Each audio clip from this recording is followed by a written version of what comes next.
Inside Attica, the 4 days that turned a prison into a war zone. 1971 true story. Open on black screen.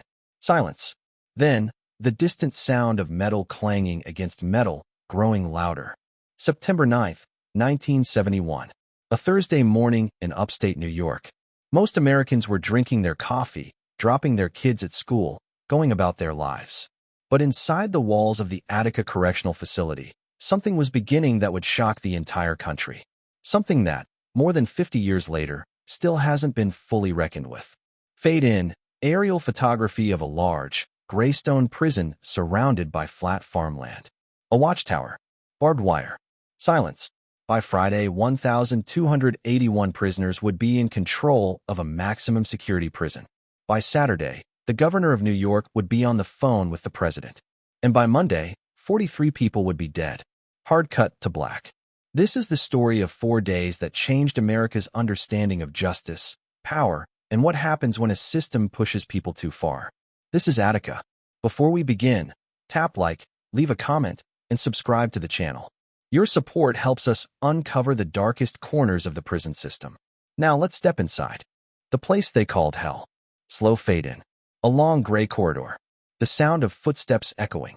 A heavy door slamming shut. To understand what happened at Attica, you first have to understand what Attica was. Not the building, not the security level, but what daily life inside that place actually felt like for the men who lived there.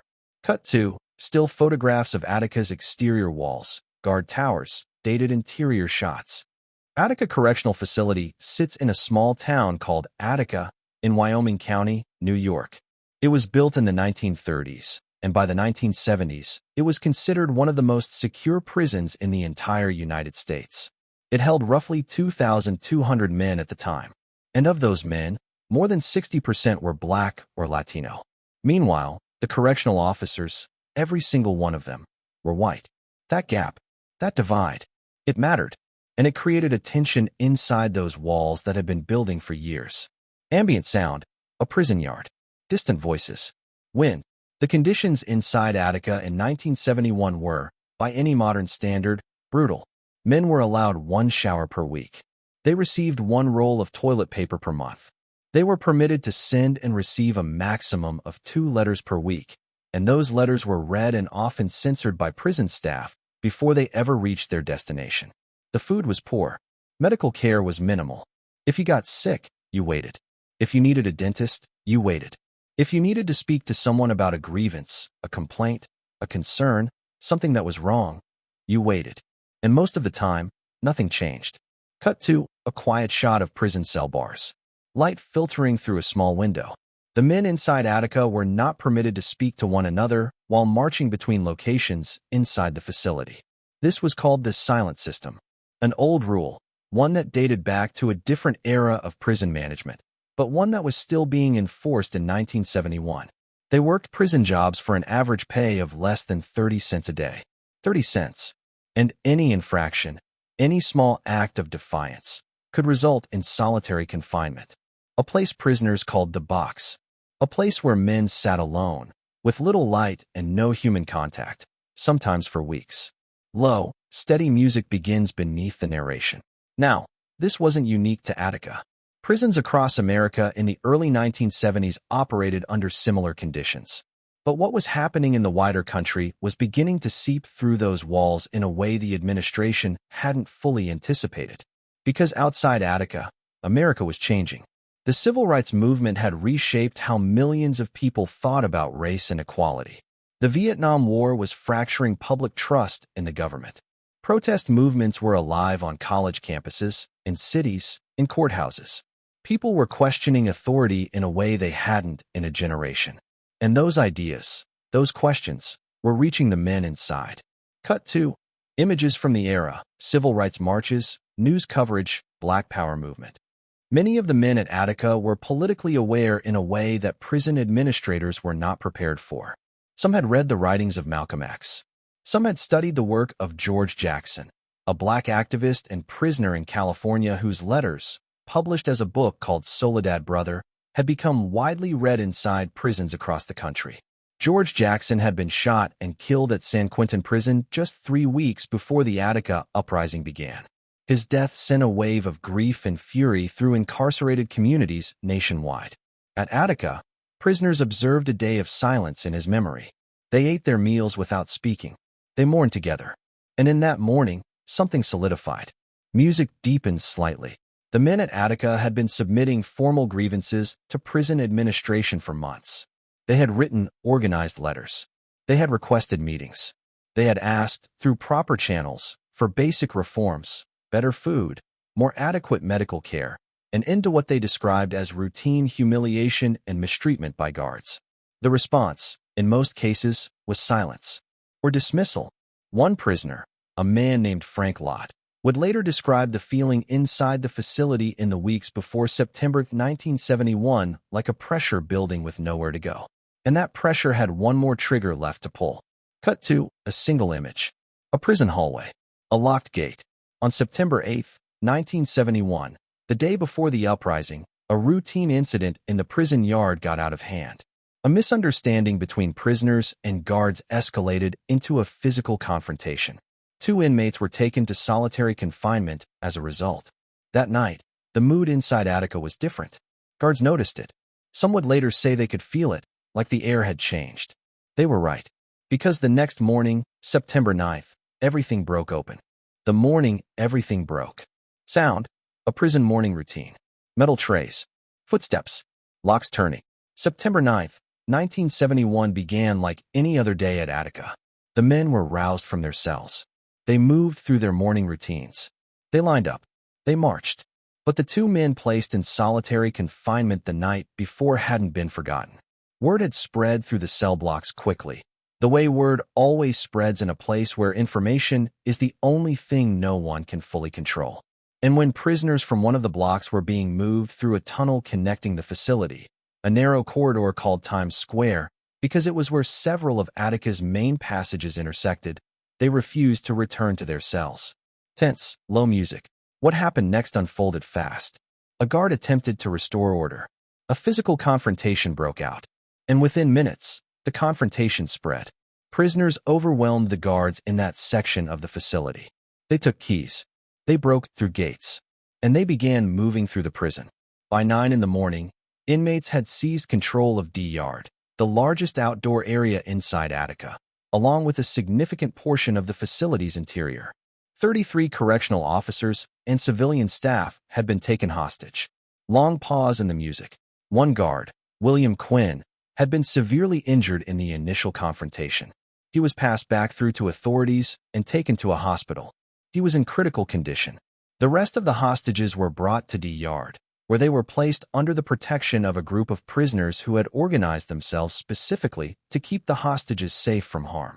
That detail is important, because almost immediately, a narrative would begin to emerge in the press and in official communications that the men in D-Yard were dangerous, unpredictable, a mob. The reality was more complicated. Cut to still images of D-Yard, the open prison grounds, men gathered in large numbers. Within hours of taking D-Yard, the prisoners had established a structure. An elected committee of men, drawn from different racial and ethnic groups inside the prison, stepped forward to represent the population. This wasn't a random act of chaos. These men had names, and they had a plan. Among them was a prisoner named Herbert Blyden, who helped serve as a negotiator and spokesperson. Another was a man named L.D. Barkley, just 21 years old, serving time for cashing a bad check, who would become one of the most visible voices of the uprising. They drafted a list of demands. Not demands for freedom, not ransom, but a list of specific, concrete reforms that they wanted prison administrators in the state of New York to commit to addressing. Better food and medical care, an end to political and religious censorship, a minimum wage for prison labor, protection from guard retaliation after the uprising ended, and one more thing, something that would become the most urgent and contested point of all: amnesty. They wanted a guarantee that the men who had participated in the uprising would not face additional criminal charges or punishment beyond what they were already serving. They wanted, in simple terms, to know that if they gave up, they wouldn't be destroyed for it. Music fades to near silence. The prisoners sent word to the outside. They requested that observers, independent witnesses, journalists, lawyers, community leaders, be allowed inside D Yard to monitor the negotiations and ensure transparency. And remarkably, state officials agreed. Over the next 48 hours, a group of observers that included journalists, civil rights attorneys, elected officials, and activists would enter Attica and stand in D Yard alongside both the prisoners and the hostages. One of those observers was a New York State assemblyman named Arthur Eve. Another was Tom Wicker, a prominent journalist from the New York Times. What they saw inside those walls, the organization, the calm, the dignity of the men making their case, would deeply affect many of them. But the clock was already ticking, and the decisions being made outside those walls, in offices in Albany and Washington, were moving in a very different direction. Screen fades slowly to black. The distant sound of wind across an open yard. For days, 43 lives, and a reckoning that America is still having. The story of Attica continues, in the negotiations that almost worked, in the orders that were given, and in what happened when the helicopters finally came. The Negotiators and the Standoff. Day 2 inside Attica. The sun rose over D Yard on September 10, 1971, and what it revealed was something that surprised almost everyone who witnessed it. Order, not chaos, not a riot in the way most people imagine a riot, but a functioning, organized community of men who had taken control of a situation and were now trying, deliberately, carefully, to turn it into something meaningful. Cut 2. Wide photographs of D Yard. Men seated in large circles. Makeshift coverings for shade. A speaking area at the center. The prisoners had divided themselves into working groups. Some men were responsible for food distribution, making sure the hostages ate, making sure everyone had water. Others were assigned to keep watch at the perimeter of the yard, ensuring no confrontations broke out between factions. A medical team, made up of prisoners with some nursing or first aid experience, tended to anyone who needed attention. The hostages were kept together in a central area of the yard. Prisoners formed a protective circle around them, a human barrier, specifically to prevent any individual from acting out against them. By almost every account from observers who were present, the hostages were not being abused. They were frightened. They were uncomfortable. But they were alive, and the men around them were working to keep them that way. That was the reality on the ground. But it was not the only reality in play. Low, tense music begins. Because outside those walls, a different story was being told. State officials were under enormous pressure. The governor of New York at the time was Nelson Rockefeller, a powerful, politically ambitious man who had his eye on a future presidential run. The optics of a prison rebellion on his watch were not something he could afford to let drag on indefinitely. And so from the very beginning, the clock that was ticking inside D Yard was ticking even faster in the corridors of power in Albany. Cut 2. Archival images of New York State government buildings. Black and white photographs of officials in suits. The observers who had been granted access to D Yard quickly found themselves in an almost impossible position. They could see that the prisoners were serious. They could see that the demands being made were not unreasonable, that many of them were reforms that prison experts and civil rights advocates had been calling for long before this moment. They could feel the genuine desire among the men in that yard to be heard, to be treated as human beings, and to resolve this peacefully. But they could also feel the resistance building on the other side. State corrections officials were willing to negotiate on many of the practical demands. Better food, more showers, expanded access to education and legal services. Those were things that could be discussed, adjusted, committed to over time. But there were two demands that created an almost immediate wall. The first was amnesty, the guarantee that no prisoner would face new criminal charges as a result of the uprising itself.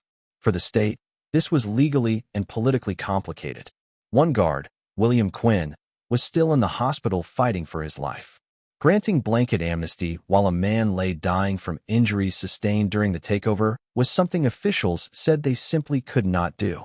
The second demand, raised by some within the prisoner committee, was for the involvement of outside figures, specifically, a request that certain prominent voices be brought in to help mediate. Among the names put forward was Bobby Seale, the co-founder of the Black Panther Party, and William Kunstler, a well-known civil rights attorney. Kunstler did eventually make his way to Attica and enter D Yard. What he saw there moved him deeply. He later described the scene as one of the most remarkable things he had ever witnessed. Thousands of men, of different backgrounds, organized and peaceful, making a case for their own humanity. But the presence of figures like Kunstler only deepened the suspicion among some officials that the uprising had a radical political dimension that couldn't be reasoned with. It hardened certain positions at exactly the wrong moment. Music shifts, slightly more urgent. Inside D-Yard, the Observer Committee was working around the clock. They shuttled back and forth between the yard and the negotiating table, carrying proposals, counter-proposals, concerns, and conditions. They were trying to build a bridge between two sides that were drifting further apart with each passing hour. Some progress was made. By the end of the second day, state officials had agreed in principle to 28 of the prisoners' demands. 28 out of roughly 33 specific points. On paper, that looked like progress. But the 5 remaining points, including amnesty, were the ones that mattered most to the men in D-Yard. Because without those guarantees, everything else felt like a promise made to people with no power to enforce it. And the men inside Attica had learned, over years of incarceration, exactly what promises made by the powerful to the powerless were usually worth. A long pause. The wind again. A quiet yard. On the morning of September 11th, day 3, word reached D-Yard that William Quinn had died in the hospital. The guard who had been injured in the initial confrontation of the uprising had not survived his injuries. This changed everything. Amnesty, which had already been the hardest sticking point, was now, in the eyes of state officials, completely off the table. A man was dead. Someone would have to be held responsible. That was the position of the state, and it was not going to move. When the Observer Committee brought this news into D-Yard, the response was not rage. It was something closer to despair. Because the men in that yard understood what it meant. The one guarantee that could have given them a safe path out, the protection that would have made surrender something other than a death sentence, was gone. Music drops very low. Almost nothing. L.D. Barkley, the 21-year-old who had become one of the uprising's most articulate voices, addressed the assembled prisoners that day. His words, captured by journalists present in the yard, were measured and clear. He spoke about dignity, about the conditions that had brought them to this moment, about the fact that they were not asking for anything that any human being shouldn't already have. He was 21 years old. He had been locked up for cashing a bad check. And he stood in that yard and spoke with the composure of someone who understood, with terrible clarity, exactly what was coming. Pause. By the evening of September 11th, the Observer Committee made a direct appeal to Governor Rockefeller. They asked him, urged him, to come to Attica in person, to walk into D-Yard, to look the men there in the eye and negotiate face to face. It was a long shot, but the observers believed, genuinely, that Rockefeller's personal presence could break the deadlock. That sometimes, in moments like this, what's needed isn't a policy position. It's a human being willing to stand in the room. Rockefeller declined. He would not come to Attica. He said he didn't believe his presence would make a difference. He said the situation had gone beyond what personal negotiation could resolve. Whether that was a political calculation, a genuine assessment, or something else entirely, historians and survivors have debated it ever since. What is not debated is what his decision set in motion. The music returns, low and foreboding. With amnesty off the table and the governor unwilling to appear, the negotiations had reached a wall they could not get over. The Observer Committee made one final attempt, a written proposal, a compromise framework that tried to address the core concerns of both sides without requiring either to formally surrender their position on amnesty. It was presented to the Prisoner Committee on the night of September 12th. The men in D-Yard discussed it through the night. By morning, they had given their answer. It wasn't enough.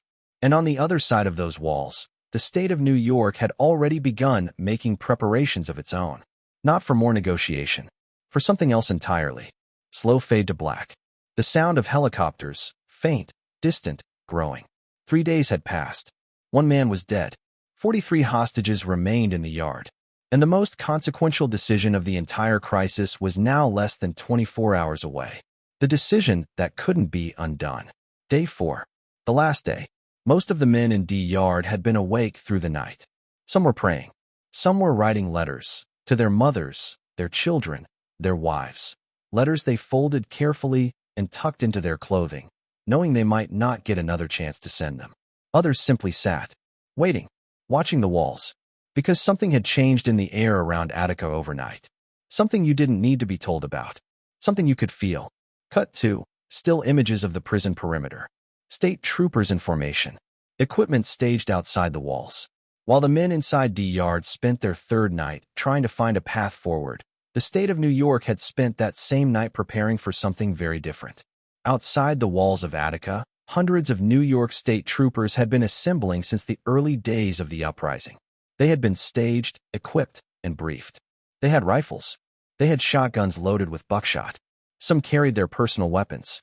There were also corrections officers from facilities across the state, men who knew people among the hostages, men who were angry, men who had been standing outside those walls for 4 days, watching and waiting.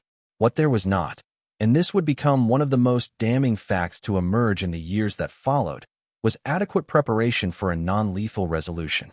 There were no rubber bullets staged for the operation, no meaningful supply of tear gas designed to incapacitate without killing, no serious tactical planning built around the idea of retaking the facility while minimizing the loss of life on all sides.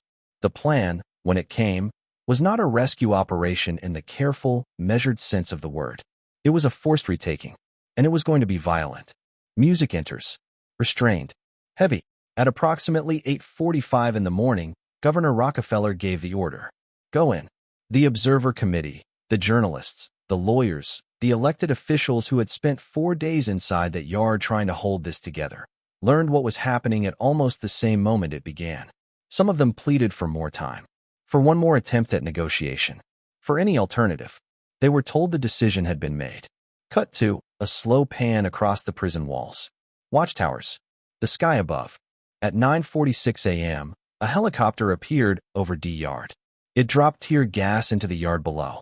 Seconds later, state troopers and corrections officers began their assault from multiple entry points simultaneously. They came over the walls. They came through the gates. They came in fast, and they came in firing. What followed lasted approximately 15 minutes. 15 minutes. In that time, 128 people were shot. A long silence in the music. 33 prisoners were killed. 3 prisoners who had been identified by other inmates as informants, men who had been held separately from the main group, were also killed during the retaking. And 10 correctional officers and civilian employees, the hostages, were killed as well. 10 hostages. Dead. Pause. Let that land. In the immediate hours after the retaking, state officials went before cameras and microphones and told the country what had happened.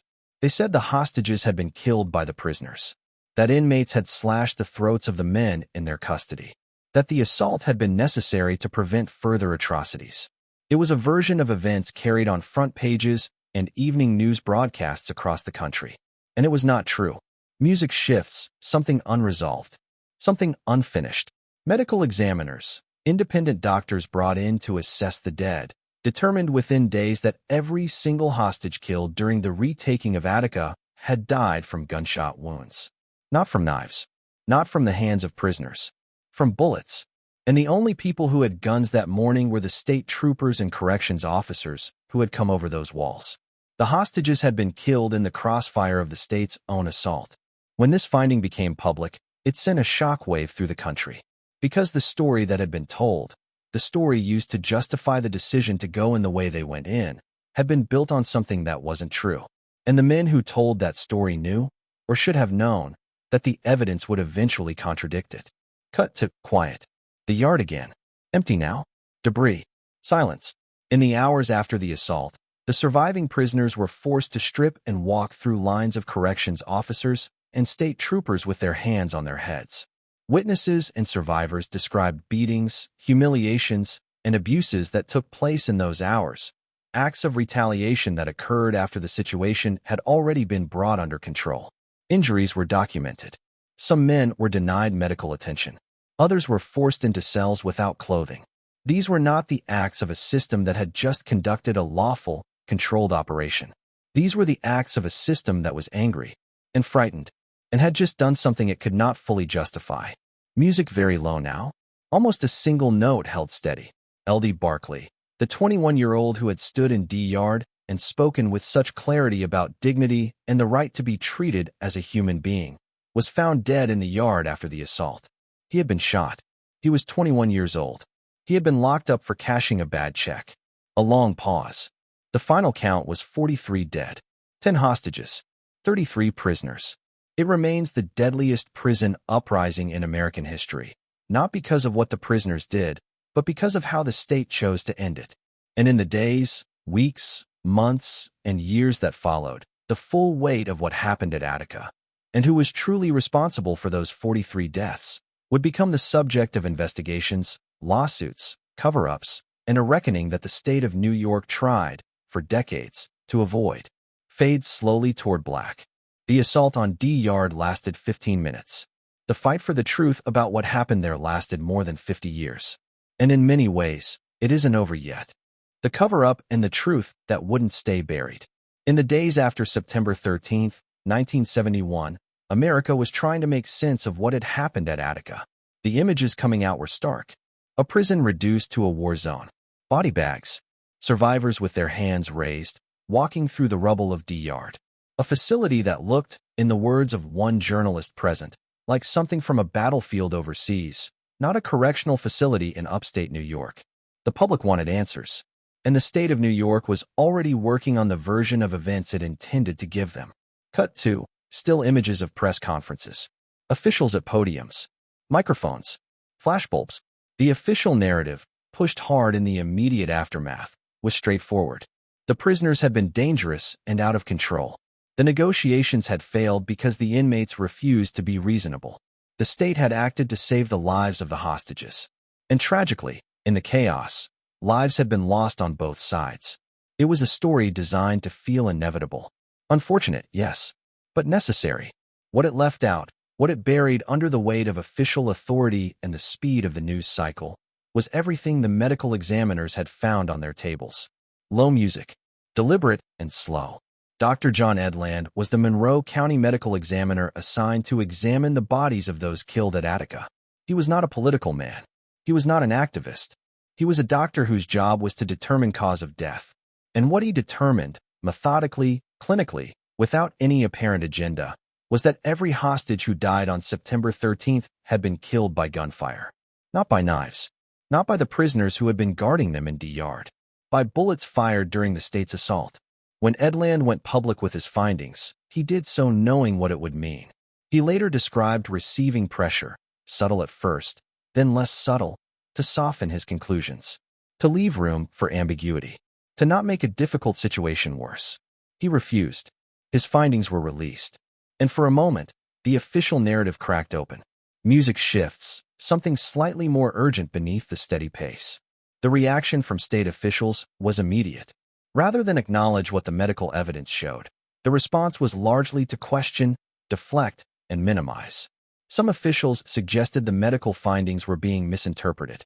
Others shifted focus back to the prisoners, to the violence of the initial uprising, to the death of William Quinn, to the atmosphere of danger that the state said its officers had walked into. It was a strategy that, in 1971, worked well enough. Because the tools available to pursue accountability were limited, there was no internet. There were no independent video recordings of what happened inside those walls during the assault. The men who had survived, the prisoners who had been in D Yard when the bullets started flying, were still incarcerated. Many were in solitary confinement. Their voices were not easily heard. And the dominant mood in parts of the country at the time was not necessarily sympathetic to prisoners raising grievances. So the cover-up held. For a while. Cut 2. Images of legal documents, courtroom steps, news clippings spanning years and decades. But some people refused to let it go. Elizabeth Fink was a young attorney who became one of the central legal figures in the decades-long fight for accountability following Attica. She, along with a team of lawyers and advocates, spent years, more than 2 decades, building a civil case on behalf of the survivors and the families of those killed. It was not a fast process. It was not a clean one. It ran into walls at nearly every turn. Legal obstacles, missing documents, witnesses who had been intimidated or whose memories had been shaped by years of official pressure. But they kept going. And slowly, piece by piece, the truth that the state of New York had tried to contain began to surface. A quiet moment. Music settles. In 1972, a special commission was established to formally investigate the Attica Uprising and its aftermath.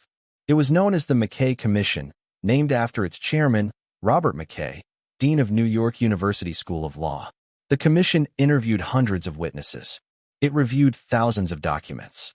It spent months assembling a comprehensive account of everything that had happened before, during, and after the 4 days of the uprising. Its report, released in 1972, was unsparing. It concluded that the state's assault on D-Yard had been poorly planned and recklessly executed.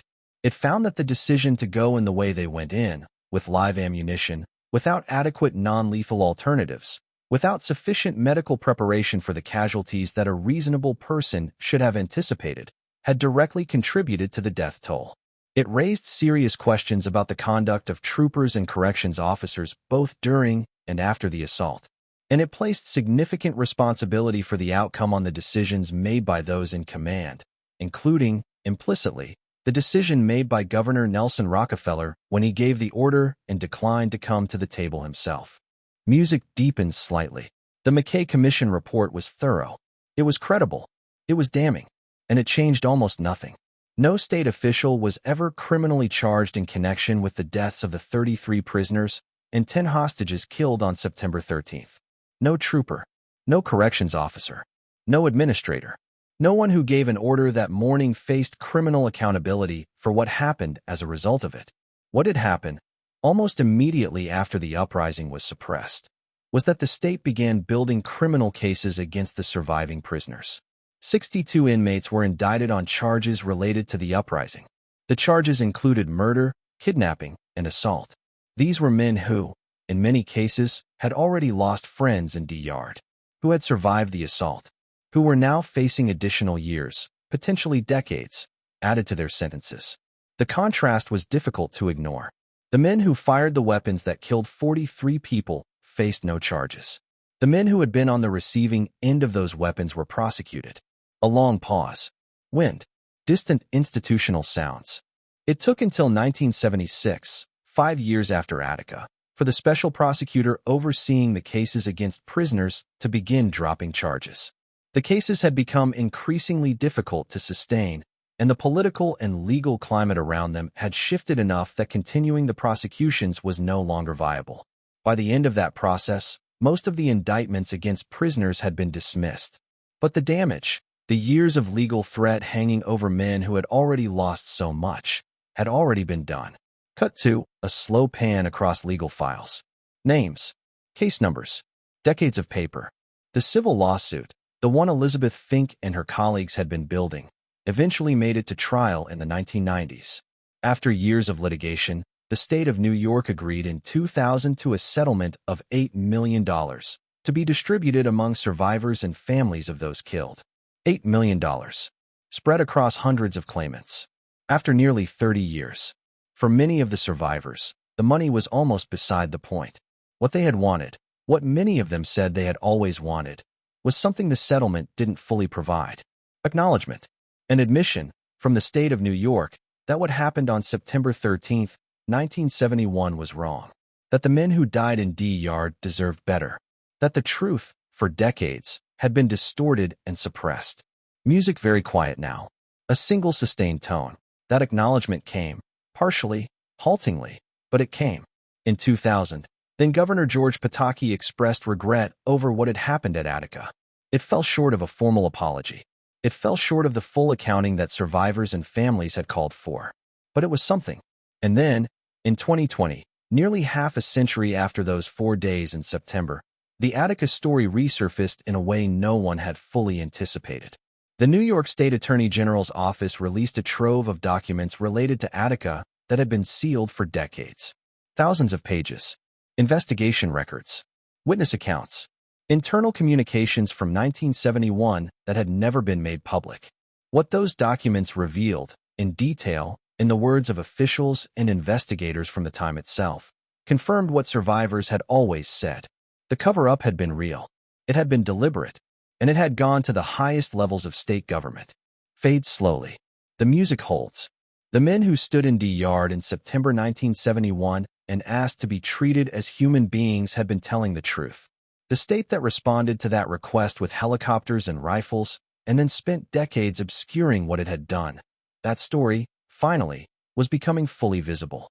But for many of the people who had lived through it, who had lost brothers and fathers and sons in that yard, or who had carried the weight of survival for 50 years, the documents, the settlements, the belated expressions of regret all pointed to the same painful reality. The truth had come out.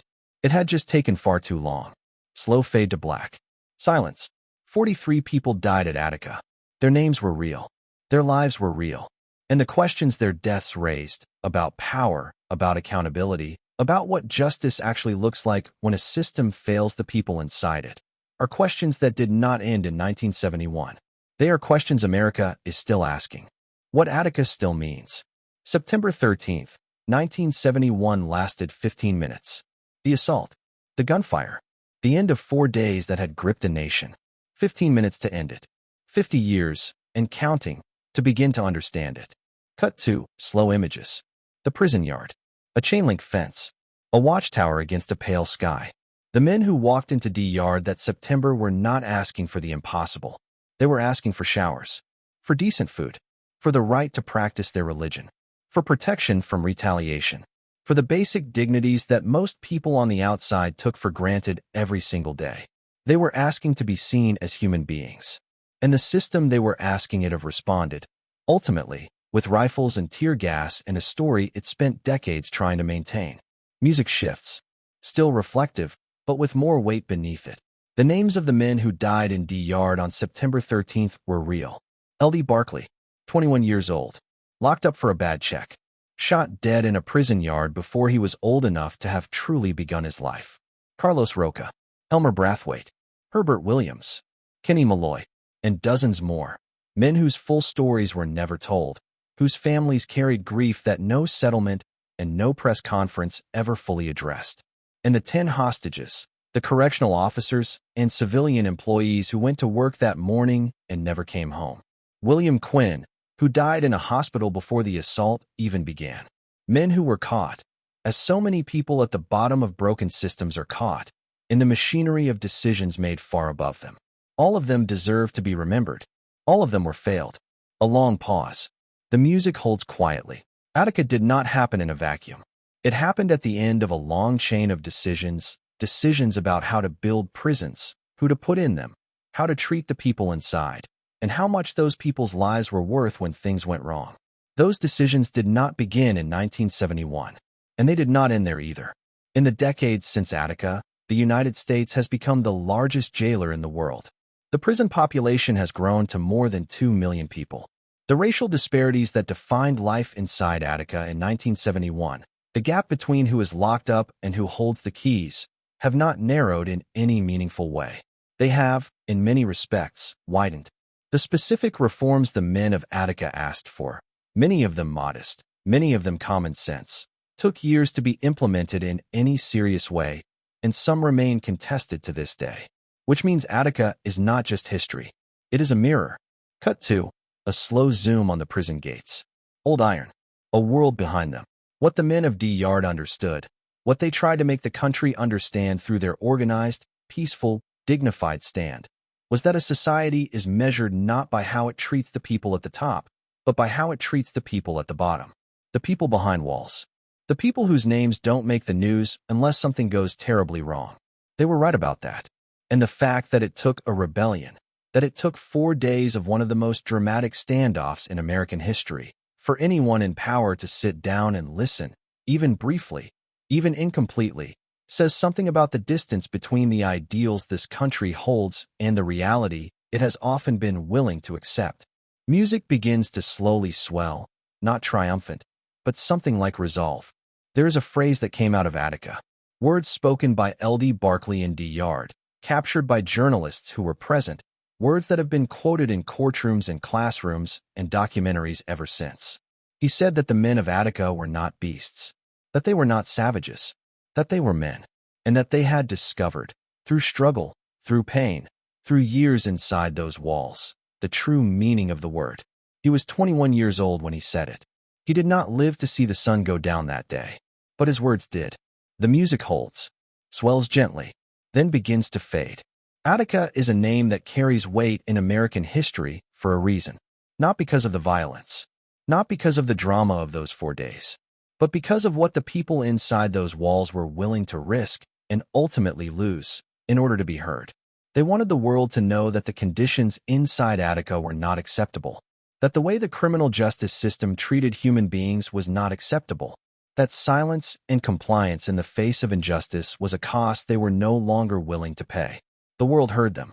It just took far too long to listen. Final cut to black. Silence. Then, very quietly, the sound of wind across an open yard. Fading. Fading. Gone. In memory of the 43 people who lost their lives at Attica Correctional Facility between September 9th and September 13th, 1971. And in recognition of everyone who has spent decades fighting to make sure their story was told truthfully.